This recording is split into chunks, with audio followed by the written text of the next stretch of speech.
Well, hello everyone, and thank you for joining us for another of the lives and lessons learned of 100 Christians. Today we're looking at the life of William Carey, born in 1761. He died in 1834. He's called the father of modern missions. He was an English Baptist missionary, translator, and social reformer who played a pivotal role in launching the Protestant missionary movement, even though it's a name you probably never heard of. His work in India, particularly his Bible translations and advocacy for social change, transformed global evangelism and left a lasting legacy. Despite his humble beginnings, some tragedies, and immense challenges, his perseverance and vision reshaped Christian outreach, outward focus.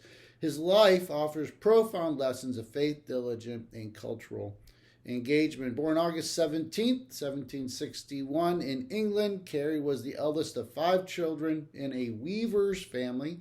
With little formal education, he worked as a cobbler's apprentice by age 14. He was raised Anglican. He joined the Particular Baptist, they're called after debates with colleagues, experience and deep conversion in his teens. Self-taught in Latin, Greek, and Hebrew and other languages, his intellectual hunger shaped his later work. At 19, he married Dorothy Plackett, another cobbler's daughter, and began preaching in local Baptist churches. Inspired by the readings of Jonathan Edwards, the book that we talked about, The Life of David Brainerd, and accounts of Moravian missions founded through Count Zinzendorf, 2 other people we've talked about, Carey developed a passion for global evangelism. In 1792, he published an inquiry into the obligations of Christians to use means for the conversion of the heathens. This great book title is in it.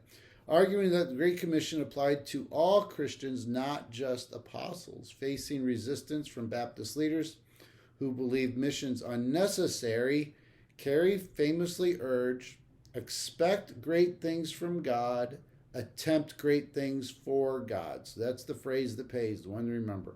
He co-founded the Baptist Missionary Society, 1792, raising funds to support overseas work. In 1793, Carey, Dorothy, and their children sailed to India, settling first in Bengal under harsh conditions, poverty, illness, and hostility from the British East India Company, which opposed missions. Dorothy's mental health deteriorated, exasperated by the death of her son Peter in 1794. She died in 1807 after years of instability. Carey managed an indigo plantation to fund his work, later moving to Singapore in 1800 under Danish protection.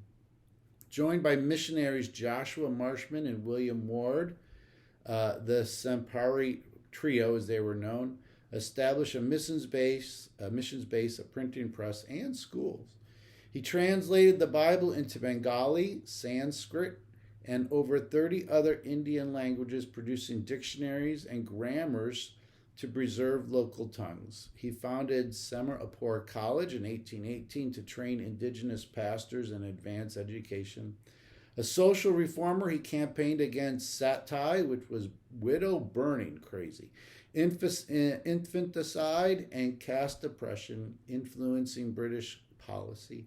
Despite personal loss, his wife's death, and his second wife's passing, Charlotte Romore, in 1821, and estrangement from his sons, unfortunately, he persevered. Conflicts with the BMS over funding and strategy strained relations, and in 1814, fire destroyed years of translation work, yet Carey rebuilt.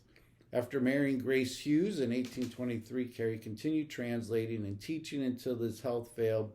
He died June 9th, 1834, in Semaipur, India, at age 72. His gravestone reads, "A wretched, poor, and helpless worm, on thy kind arms I fall." Reflecting his humility, he laid out the foundation of modern missions, inspiring figures like Adoniram Judson and Hudson Taylor.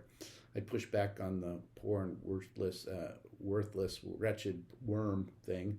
He didn't. We are saints forgiven. You need to. I'd push back on that. And anyways, What can we learn from his life? Vision beyond circumstances. Born into poverty with minimal education, his self-taught mastery of languages and theology shows that limitations need not hinder God's call. His bold vision for missions teaches us to dream big, trusting divine provision to overcome whatever beginnings we have. Persevere through hardship. He faced family tragedies, financial ruin, a wife's mental illness, and professional setbacks like a fire. Yet he rebuilt, declaring, "If God is for us, who could be against us?" His resilience inspires enduring trials with faith, viewing obstacles as opportunities to trust God's plan. Do we view obstacles as opportunities? Probably not. Carey learned Indian languages and customs, translating scriptures to resonate with local context rather than imposing Western norms. His approach, living among people, preserving their languages, teaches contextualized ministry, balancing truth with cultural sensitivity in outreach or cross-cultural work.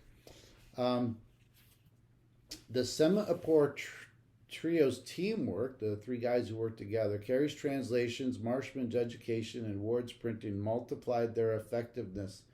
This highlights the power of partnerships, encouraging believers to work alongside others, leveraging diverse gifts for a greater impact.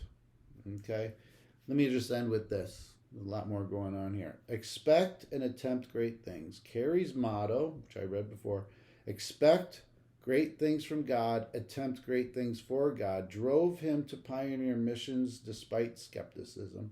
It challenged us to combine a bold faith with action, stepping out in trust that God will meet ambitious efforts for his glory.